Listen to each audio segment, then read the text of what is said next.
Hey, Warrior Saints, good morning. Welcome to our Crucifixional Life stream. Father Chris here. Glad to have you beautiful people with us on this glorious Thursday. We've had a fun week. We're talking about polarization and, the division that's out there in the world and all this kind of stuff. And yesterday we were talking about how really it's boring.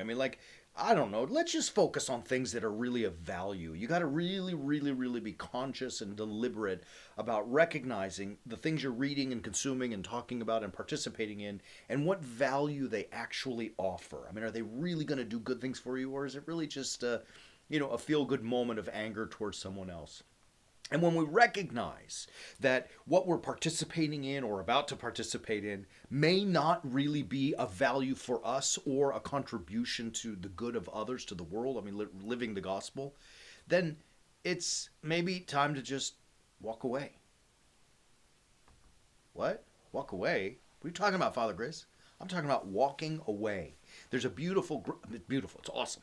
So St. Paul has this verse in Romans. Romans is kind of like his magnum opus. It's the creme de la creme of the gospel. And in chapter 16, he's addressing factions and factiousness, right? Like divisiveness and polarization.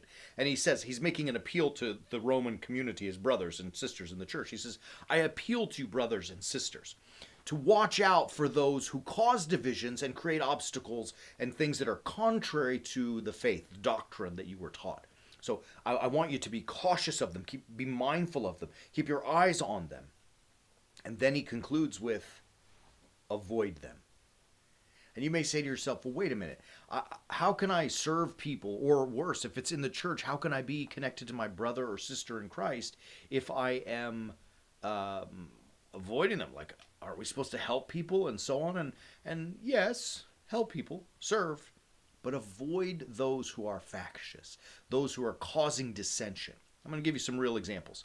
And this is kind of a tool that it's difficult. I'm practicing it myself, but it's you got to do it. When people come to me with conversations, which they do, I'm going to share with you some pastoral insights. As the pastor of the parish, I'm not a special person, but I'm just in that seat of, like in the middle, basically, as the pastor. And so people come to me with gripes against me or the church or the way we're doing things or against other people in the community. They want to talk about why he did this or she did that. And they're trying to kind of, suck me into it, not because my people are bad. They're not. They're wonderful. But because they're struggling through things in their own lives, and it's just coming out, and it's a cry to help navigate through, for me to help them navigate through this kind of stuff.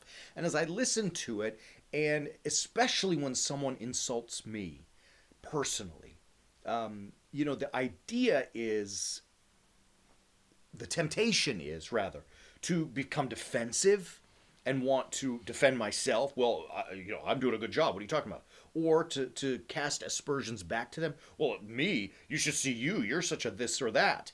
Or to blame me, it was the bishop's fault. And, those are the temptations that we fall into.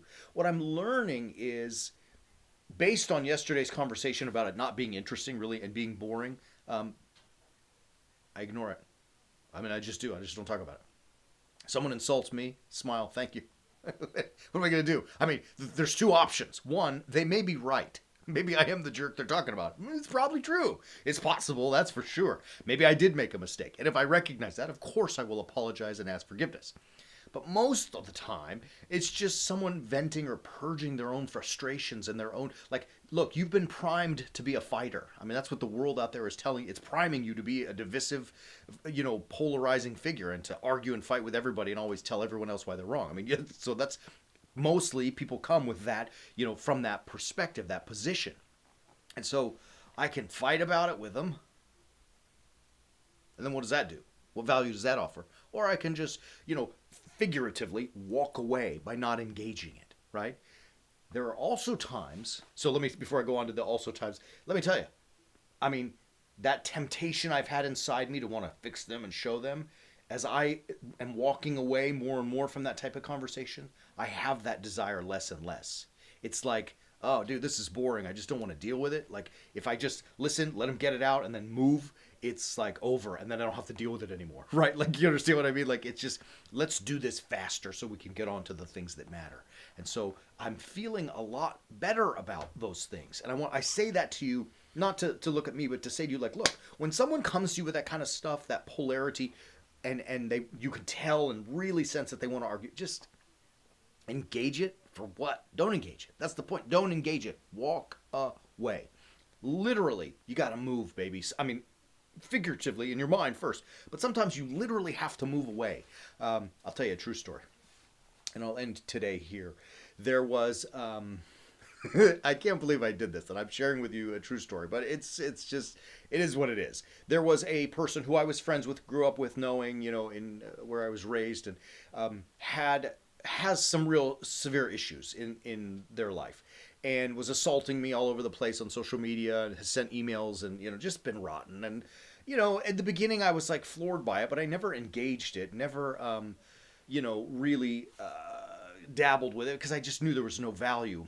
Eventually I came across the person physically. I mean, I was in the same place, and the person came up to me and started in and was telling me why I was wrong about this, or the church was wrong about that, whatever.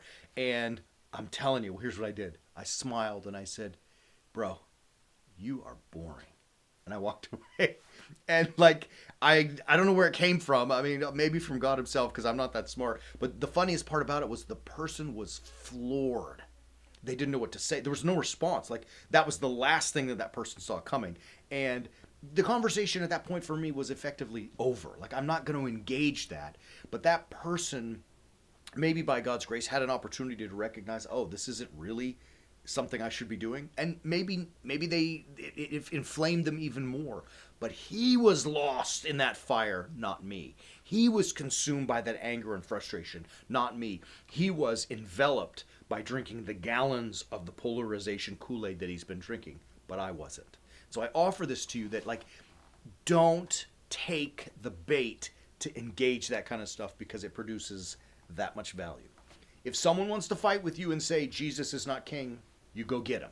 If someone wants to tell you things that we know are wrong or right, like abortion is okay, go get him. Someone wants to fight with my wife, I'm gonna get you, right? There are things that truly matter. What that person thought about me based on his own baggage does not matter. Walk away. As St. Paul says in Romans 16, avoid them. You'll live a better life, you'll be a lot happier, a lot more peace, and then you'll have a lot more time to produce a lot more value. Want to encourage you beautiful people to join us at warriorsaints.org. This is the greatest website that you should be perusing daily, until you subscribe. That's why I want you to go there. Join us. Become an army. Become a part of the army, a soldier in the army for Christ, where we are moving ourselves forward each and every day to live crucifixional lives. You want to find that peace? You want to find that happy? You want to find you being the best you? Visit us at warriorsaints.org. We're going to come back tomorrow, Friday, to conclude the week. Love ya. Till then, do what? Keep walking on the way of the warrior saint.